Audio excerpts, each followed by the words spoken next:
This is Morning Edition from NPR News. I'm Ari Shapiro in for Renee Montaigne. And I'm Steve Inskeep. Good morning. It hasn't been long since Palestinians and Israelis started another round of peace talks with expressions of hope. Now a development on the West Bank puts those talks in danger. A partial freeze on new construction in West Bank Jewish settlements expired over the weekend. Israeli Prime Minister Benjamin Netanyahu has not extended that freeze, and Palestinian leader Mahmoud Abbas has threatened to walk out of peace talks. Both Israeli and Palestinian leaders say they are still trying to reach a compromise that would allow the peace process to continue. But as SHEERA Freenkel reports from the West Bank, Jewish settlers are already building.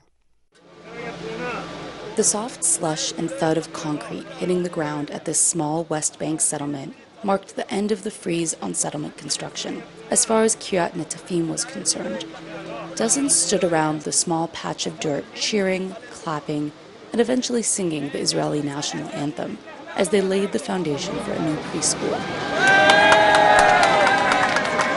But in the offices of senior Israeli and Palestinian leaders, a compromise is still being hammered out. Statements released by each side say that they are discussing a way forward to continue the fledgling peace talks launched in the U.S. earlier this month while addressing the contentious settlement issue.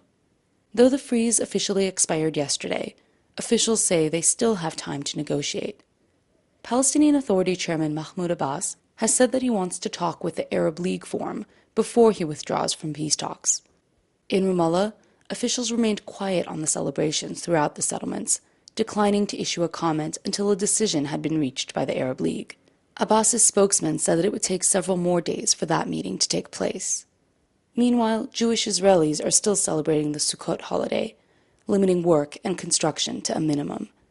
Israeli Prime Minister Benjamin Netanyahu has asked that settlers show restraint and responsibility by not creating a large fanfare over the expiration of the freeze. But across the settlements, public celebrations are still being held. David Ha'ivri, a spokesman for the settlement movement, said building work had resumed.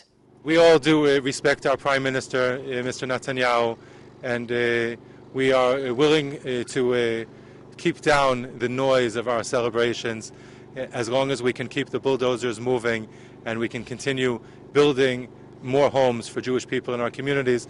We're willing to keep the noise down. As he spoke, a number of construction vehicles passed on the road behind him, bound for Revava, a northern Israeli settlement where thousands gathered Sunday to celebrate the end of the freeze. The ceremonies, which included the release of 2,000 white and blue balloons, were organized by lawmaker Danon, a member of Netanyahu's own Likud party. Danon says the ceremonies showed that public support was behind building in the West Bank, which he calls by its biblical name. Today we come to mark the renewal of the building in Judea and Samaria. And we tell to the Prime Minister, be strong. We know there is a lot of pressure coming from the White House. Be strong. The people of Israel are behind you.